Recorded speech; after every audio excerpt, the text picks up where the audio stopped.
Hello hello hello, बहुत अच्छे doctor साहब।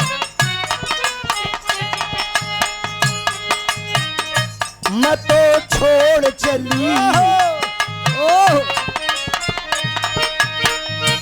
मैं तो छोड़ चली बाबुल का देश, पिया का घर प्यारा लगे।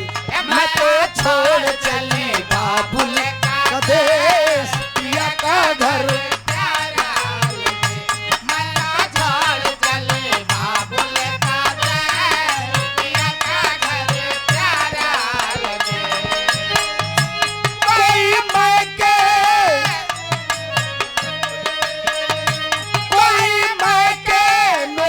दे संदेश, पिया का घर प्यारा लगे। मैं तो छोड़ चली बाबुल का देश, पिया का घर प्यारा लगे। मैं तो छोड़ चली बाबुल का देश, पुरानी यादें हैं दो बाबू हैदर अली जुगनू के जमाने की।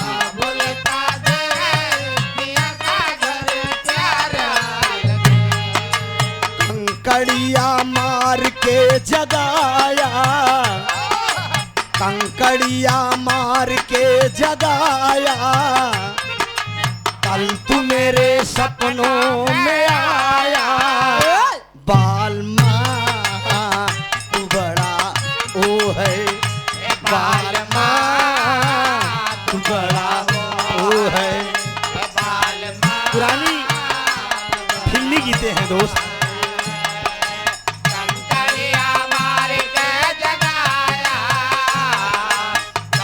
मेरे सपनों में आया, बाल माँ तू बड़ा वो है, बाल माँ हाँ हाँ सोई थी मैं, हाँ हाँ खोई थी मैं, नींद टूटने पे यार बड़ा रोई थी मैं। बोलो मुन्ना।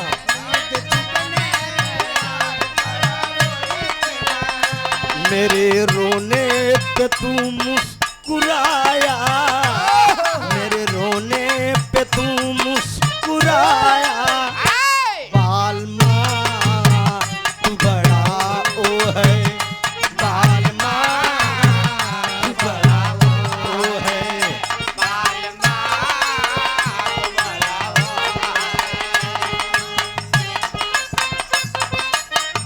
बारे डॉक्टर साहब एकदम सही बा, हमारा उम्र लेके तुझिया।